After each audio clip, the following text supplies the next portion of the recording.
Welcome to We Learn, Virtual Learning Network. This is session number 2 of the subject Modern Indian Political Thought, and the chapter name is Modern Indian Political Thought Issues and Approaches. Let's see the topics to be covered. Introduction, the colonial context and the conception of colonial rule, Renaissance and social reform, liberalism, different strands, nationalism, socialism, Sarvodaya and anarchism. This unit is intended to introduce you to the main features of modern Indian political thought. Overlooking the importance of indigenous trends, some scholars credit colonialism with introducing modern values in India. A few of them therefore welcomed British colonialism as an instrument of modernization. In their reckoning, the emergence of modern ideas and social and religious protest movement were a consequence of the introduction of European ideas and institutions through colonial rule. Some of the scholars credit British rule for bringing modernization, for bringing modern ideas and protesting against different evils which were there in the Indian society. So they welcomed it. The colonial context and conception of a colonial rule. Ram Mohan Roy considered British rule as a blessing and held that this conversion would yield future benefits. His sharp critique of many degrading aspects of Indian society was probably what made him appreciate the advantages of being ruled by and associated with an enlightened nation like the British. So Ram Mohan Roy considered British rule as a blessing because Indian society contained many evils. So with the coming of the British society, the evils were removed and these were eradicated and different new ideas were welcomed. Rabindranath Tagore, Dadabhai Naroji, G.K. Gokhale, M.J. Ranade, as well as C.R. Das and Motilal Nehru all spoke in varying degrees of the benefits that British rule had brought to India. Said Gokhale in 1905, the country enjoys now uninterrupted peace and order. Uninterrupted peace and order. Many evil practices, religious practices prevailed like sati system, parda system, child marriage. All these evil practices were there, which was eradicated when the Britishers came here. Renaissance and social reform. The Indian Renaissance and social reform movement challenged age-old traditions and customs which bound the Indian people in chains of servitude and bondage. In chains of servitude and bondage which the Indian society and the Indian people were there from age-old, the Renaissance, the coming of the new ideas, the coming of the reform, the coming of new social reform movements, they challenged the age-old customs which were against giving freedom or giving new ideas to the people and which made people remain in chains and remain in servitude. The burning questions of caste oppression, child marriage, sati and so on became the focal point of many reform movements. Attack on idolatry and superstition were also an important feature of these reforms. Yes, to attack the superstitions which were prevalent, the idol worship which was there, sati, child marriage, all these were the evil practices and the focal point of many reform movements to finish them and to bring new customs and new traditions which helped the Indian people. Rational critique of religion and society and religious revivalism. Rational critique of religion and society, what's it? The political questions were paid little or no attention.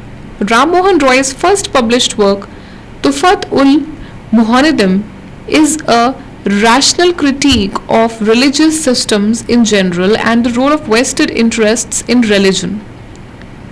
Ram Mohan in his later writings exposed the irrationality of Hindu religious rituals and dogmas and social evils such as sati, child marriage, etc. He considered religious reform most essential for both social reform and political modernization.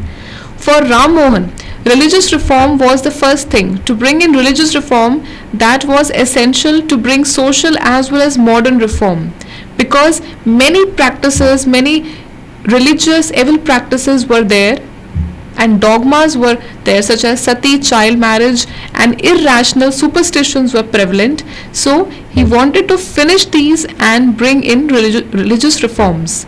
Thus, the beginning of modern Indian thinking is marked by a critique of the existing social order. This critique was carried forward by successors with a view to create a modern society. So the successors wanted to create a modern society free from age-old customs and age-old thinking, and to create a new social order. Religious revivalism. Religious revivalism was a trend within the reform movements which sought to reform religion but differed in one important aspect. It sought to reform by an appeal to the past, the golden age as it were. It sought to restore the glory of ancient religion.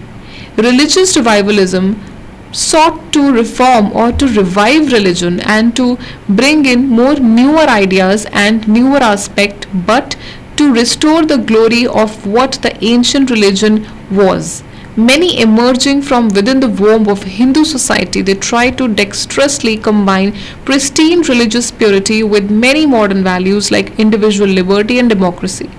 Individual liberty and democracy were focused on, and a revival of religion was started with different reform movements, and religious revivalism was brought in and was sought in, but with restoring the glory of ancient religion, which the good things it practiced, they wanted to revive it back.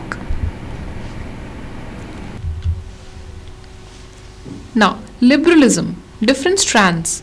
Liberalism as a political idea in India was developed by the English educated middle class, a product of the colonial education system. So whatever the education system, the education policies the Britishers brought here, liberalism was a result of that only, which was brought by the educated people, the Englishers, the educated middle class, and liberalism was a product or was an idea due to that class, that is the English educated middle class. The colonial education was introduced with the aim of creating cultural and ideological hegemony for maintaining alien rule. The colonial education, which was brought by the Britishers, it was introduced with the aim of maintaining cultural and ideological domination or hegemony over the people, over the Indians, for maintaining an alien rule. And that liberalism was a product or was an idea brought by that English educated middle class who were educated enough. It was intended to project the superiority of European values and institutions to disseminate them as the ideal for Indians. So, to project the superiority that European values are supreme and their institutions are the most supreme, this information to be disseminated as for Indians, as for everyone.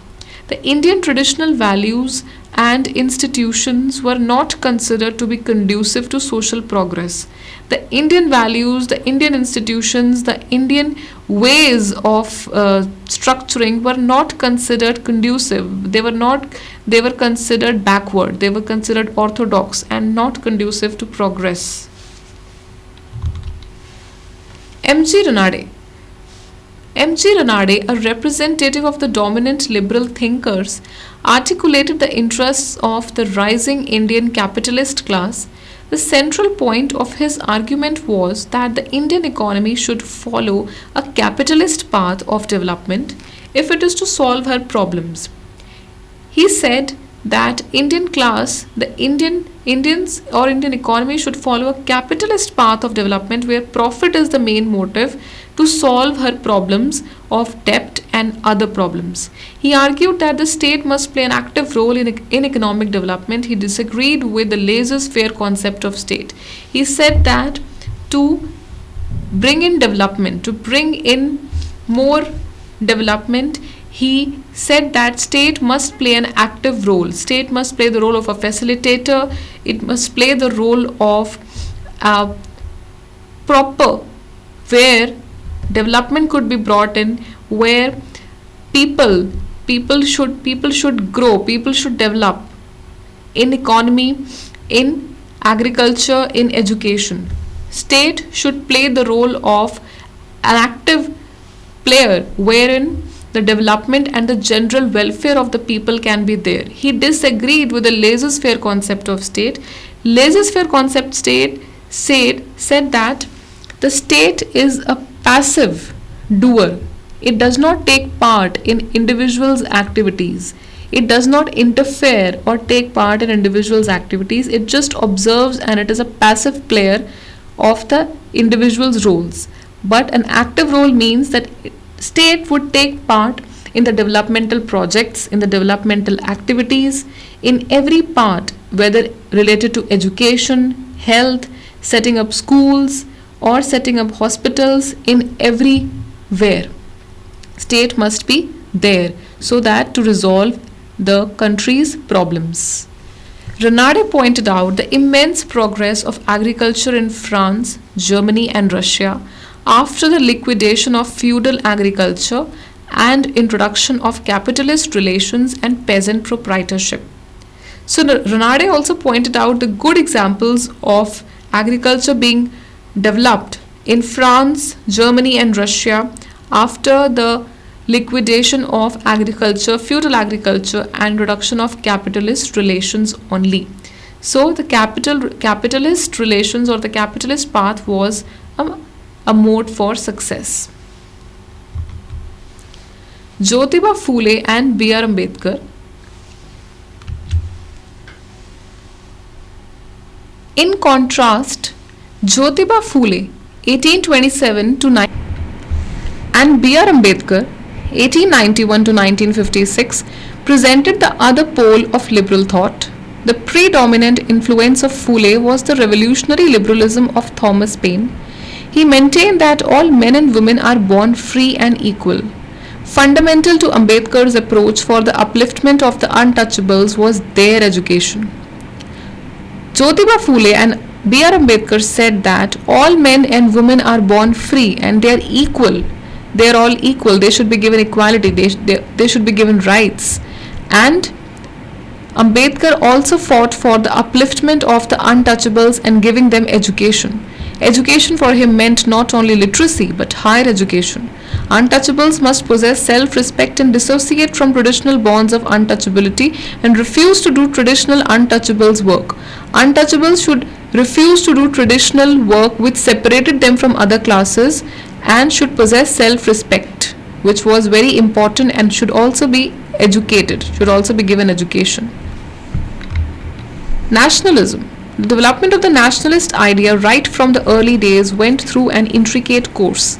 Veneration of the British Empire was so strikingly articulated by Dadabhai Naoroji in 1885 at the first session of the Iron Congress in the following words: "What makes us proud to be British subjects attaches us to this foreign rule with deeper loyalty, is the fact that Britain is the parent of free and representative government."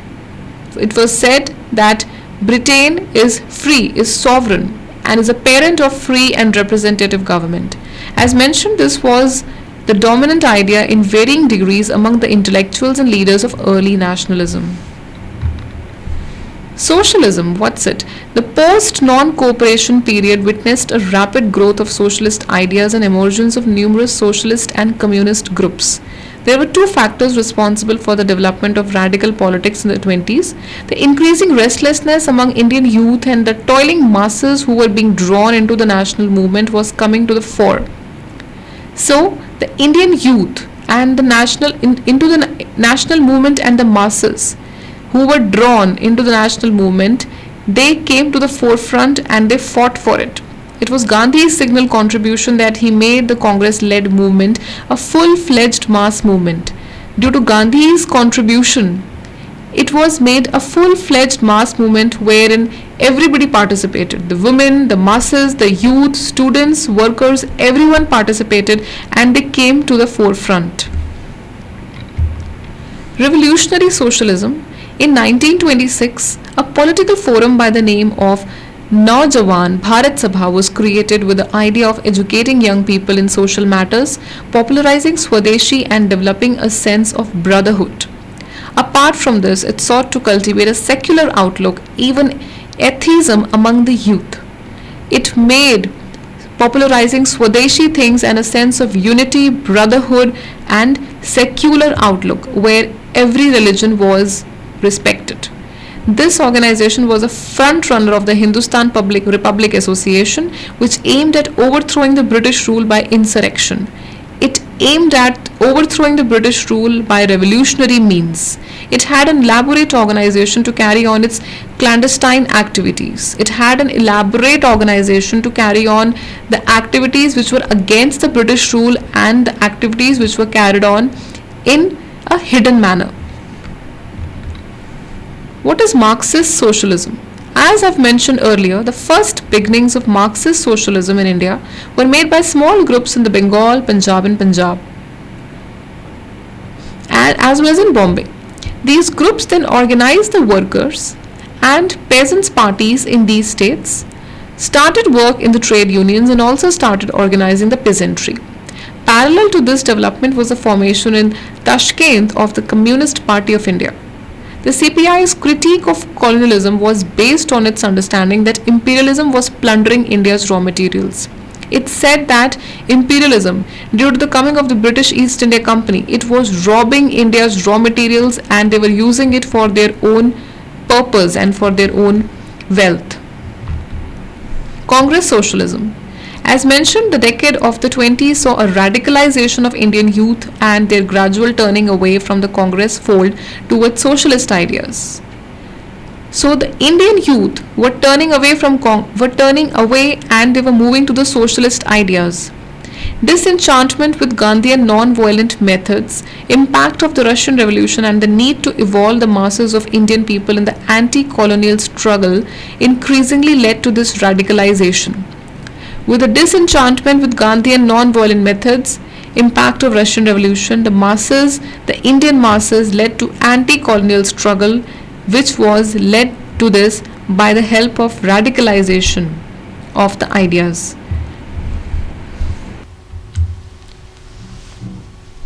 As a parallel development, sections of young congressmen increasingly adopted the socialist ideal and from within the Congress sought to influence it in a leftward direction. So a lot of young congressmen joined. Sarvodaya and anarchism. The political philosophy of Mahatma Gandhi, as it developed during the course of his political activities, maintained an essential continuity with earlier strands of thought. The essentially Indian spiritual approach to politics developed by Vivekananda and Aurobindo Ghosh found its continued expression in Gandhi. In 1909, in Hind Swaraj, he accepted the basic distinctions made between society and state and India and the West. So Mahatma Gandhi, the philosophy of Mahatma Gandhi remained continued with the thoughts and the spiritual approach that was developed by Vivekananda and Aurobindo Ghosh, which found the continued expression in Gandhi. Gandhi, like Vivekananda, believed that if individuals are allowed freedom to express and pursue their interests, then as part of their spiritual unity, they will gradually discover their identity of interests. So, Gandhi's and Vivekananda's interests matched here, views matched here, and they said that freedom of expression and freedom to pursue their own interests should be given to the people, should be given to the individuals, as it will help them to discover their identity of interest and their own self-identity, which will help them in their growth and development as well as of generating new ideas. So this is what it said. Anarchism means there is no state. This is what Gandhi said, that there should be no state, but there should be peace and order.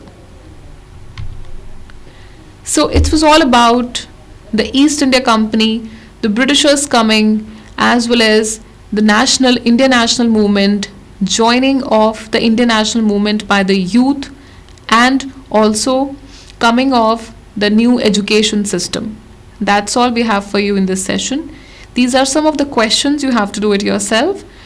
Question number 1. What did the thinkers of early 19th century India have to say by way of critique of the then society and religion? Write a brief note. Next, write a brief note on the liberal strand of Indian nationalism.